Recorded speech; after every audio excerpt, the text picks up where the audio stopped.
వృశ్చిక రాశి వారికి ఈ వారం కొంత ప్రతికూలమైన పరిస్థితులు ఉండే అవకాశాలు ఉన్నాయి. ఉద్యోగస్తులకు పనిభారం పెరిగే అవకాశాలు గోచరిస్తోంది. అయితే ఆదాయంలో పెద్దగా మార్పు లేకపోవడం వలన కొంత అసహనానికి గురవుతారు. వ్యాపారస్తులకు కొంత ఆర్థికపరమైన నష్టం సూచిస్తోంది. చంచలత్వమైన నిర్ణయాలు తీసుకోకండి.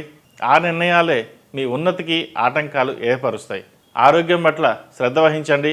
దీర్ఘకాలిక వ్యాధులు ఉన్నవారికి కొంత ఇబ్బందులు ఉండే అవకాశాలు ఉన్నాయి. జాగ్రత్త వహించాలి. విదేశీ ప్రయత్నాలు చేయడానికి మంచి సమయం అని చెప్పవచ్చు. వివాహం కాని వారికి వివాహ ప్రయత్నాలు చేసుకోవచ్చు. ఎప్పటి నుంచో ఎదురు చూస్తున్న సంబంధం కుదురుతుంది. రాజకీయ పరంగా అభివృద్ధి ఉంటుంది. మీరు చేరాలనుకున్న గమ్యానికి అడుగులు పడతాయి.